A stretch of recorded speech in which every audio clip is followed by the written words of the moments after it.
রাকিবুল হাসান, আপনাকে স্বাগত জানাচ্ছি। যেটি শুরুতেই জানতে চাই যে নাসাউয়ের উইকেট নিয়ে কিন্তু নানান প্রশ্ন উঠছে এবং বলা হচ্ছে ড্রপ ইন পিচ বা ড্রপ ইন উইকেট।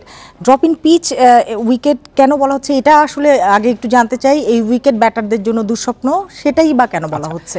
প্রথম কথা হচ্ছে, দেখেন, যুক্তরাষ্ট্রে তো ক্রিকেট খেলার খুব বেশি চল নেই।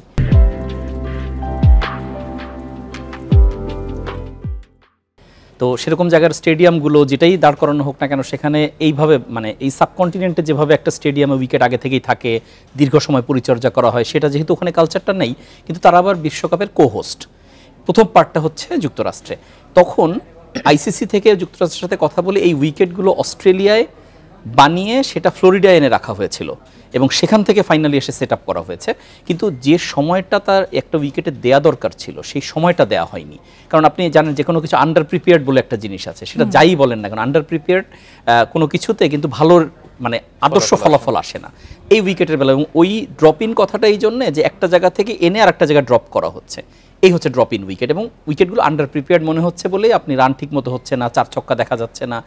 সোফার অনেকগুলো ম্যাচ হয়েছে, সেই ম্যাচের মধ্যে সর্বোচ্চ রান এখন পর্যন্ত 137 এই নাসাউ কাউন্টি নিউ ইয়র্কের যে উইকেট। এবং গতকাল আপনি যদি দেখেন ভারত পাকিস্তান ম্যাচ, আপনি ভারত 119 রানে গুটিয়ে গেল, সেই রান দিয়ে জয় এসে গেল 6 রানের। ফলে সবকিছু মিলে বেশ স্ট্রাগলিং একটা অবস্থা ব্যাটারদের জন্য। রাকিবুল হাসান, আজকে যদি বাংলাদেশের একাদশ নিয়ে বলতে চাই, তো পেস এটাকে কি শরীফুল ফিরছেন কিনা, আর টপ অর্ডারে বা ওপেনিং এ সৌম্য কি থাকছেন? সত্যি বলতে শরীফুল ফেরার একটা ভালো সম্ভাবনা আছে, কারণ আমরা লাস্ট যে প্র্যাকটিস সেশন দেখেছি, সেই প্র্যাকটিস সেশনে শরীফুল ফুল রান আপে মানে ফুল ফ্লেজে বোলিং করেছেন। এখন সেটার থেকে ধারণা করা যায় যে বাংলাদেশ এই ম্যাচে তাকে খেলাতে পারে, এবং তাকে যদি খেলানো হয় তাহলে জুনিয়র সাকিব আমাদের যে বোলার, তিনি বাদ পড়বেন, 3 পেসার থেকে যাবেন। আবার মানে উইকেটের যে চল দেখা যাচ্ছে, ড্রপ ইন উইকেট যে কথাটা এতক্ষণ বললাম, সেখানে কিন্তু 4 পেসারও খেলানো হচ্ছে। কারণ এই আবার গতকালের হিসাবে চলে যায়, গতকাল মোট 17টা উইকেট পড়েছে ভারত পাকিস্তান ম্যাচে, তার মধ্যে 15টা নিয়েছে পেসাররা। ফলে বাংলাদেশে যদি 4 পেসার খেলায় অবাক হওয়ার কিছু থাকবে না, বিষয়টা এরকম। আর তার পাশাপাশি আপনি সৌম্যের কথা বলছিলেন, সৌম্য আসলে একটা গোলকধাঁধার মধ্যে আছেন, তার কোনো কিছুই ঠিকঠাক হচ্ছে না। শুধুমাত্র তিনি হয়তো বেঁচে যেতে পারেন যদি একাদশে টিকে যান, যেহেতু একটা মানে তিনি খারাপ করলেও দল যেহেতু জিতে শুরু করেছে বা একটা হিসাব নিকাশের মধ্যে আছেন, এই জন্য হয়তো শেষ সুযোগ পেলেও পেতে পারেন। আবার তিনি যদি একাদশ থেকে ছিটকে যান, সেক্ষেত্রে জাকের আলী অনিক, যিনি এর আগে ম্যাচ খেলেছেন, ঘরোয়া ক্রিকেটেও ভালো করেছেন, তার সুযোগ চলে আসতে পারে।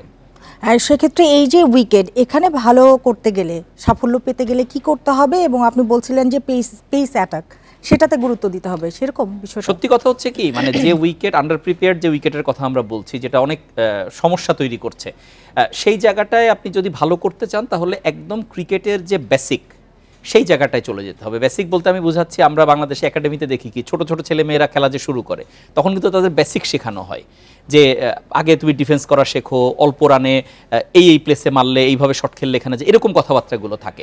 ফলে বেসিকে যখন আপনি ফিরে যাবেন, তখন কিন্তু যেমন আমি আবার গতকালকের উদাহরণ দিতে হচ্ছে, 119 রান যখন পাকিস্তান চেস করতে গেল, এটা কিন্তু 120 বলের খেলা 119 রান।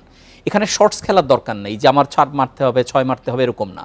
ফলে ওই জায়গাটাই হচ্ছে সেই বেসিকে ফিরে যাওয়া। আবার বোলারদের ক্ষেত্রে ভারতীয় বোলাররা কিন্তু 119 রানকেও জয়ের টার্গেট বানিয়ে ফেলেছে, কারণ হচ্ছে তারা একদম একটা বোলারের যে কাজ, কোনো এক্সট্রা কিছু না করা, তাহলে এক্সট্রা যা করবে সেটা উইকেট করে দিবে। আর এমনিতেই কিন্তু এক জয়ে দল কিন্তু একটু আত্মবিশ্বাসী আছে এখন, কিন্তু নিউ ইয়র্কে কিন্তু এর আগে 2টো ম্যাচ খেলেছে, সাউথ আফ্রিকা খেলেছে, তাই বাড়তি সুবিধা পাবে কিনা? ডেফিনেটলি সাউথ আফ্রিকার একটা কপাল ভালো, তারা যদিও তারা যে 2টো ম্যাচ জিতেছে, 2টো ম্যাচে স্ট্রাগল করেছে, জিতেছে, কিন্তু তারা টানা 3য় ম্যাচ খেলছে নিউ ইয়র্কের মাটিতে।